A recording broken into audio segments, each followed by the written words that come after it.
Հարգելի գործընկերներ, ես հարցի տեսքով ձևակերպեմ, քանի որ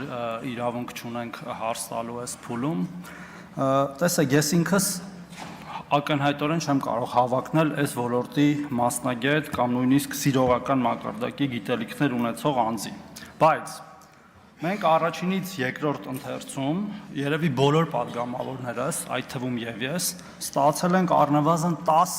դիմում, խնդրանք, բողոք ոլորտի մի շարք ընկերություններից եւ ընկերությունների խմբերից, հա, այսպես ասած։ Ես ինչ եմ հիմա խոսում, որպեսզի մենք նման օրենքներ, հատկապես մայր օրենք, հատկապես նոր ոլորտ կարգավորող օրենքներ ընդունելուց լինենք հնարավորինս ներառական։ Հիմա պարոն Ուրբեկյան, ես ուզում եմ, որ դուք պատասխանեք, արդյոք այս օրենքը շատ մանրամասն քննարկվել է ընկերությունների հետ, որոնք զբաղվում են այս նորարարական գործունեությամբ, եւ ինչպես է պլանը հետագայում տեղի ունեցող process-ների արդյունքում, այսինքն օրենքի ընդունումից հետո իրավակիրառ պրակտիկայում դա տեսնելուց հետո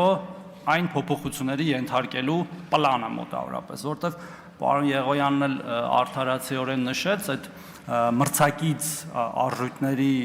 գաղափարը մենք չենք կարող անտեսել, ավելին մենք ինչքան էլ օրենքներ ընդունենք, հարգելի գործընկերներ, եթե աշխարհում երկրագնդում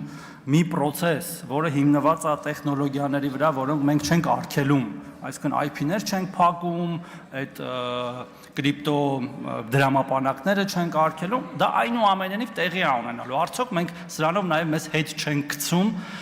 տեխնոլոգիական այս առաջընթացից, որը ամբողջ աշխարհում այնուամենայնիվ տեղի է ունենալու։ Շնորհակալություն։ Լիլիթ Մինասյան։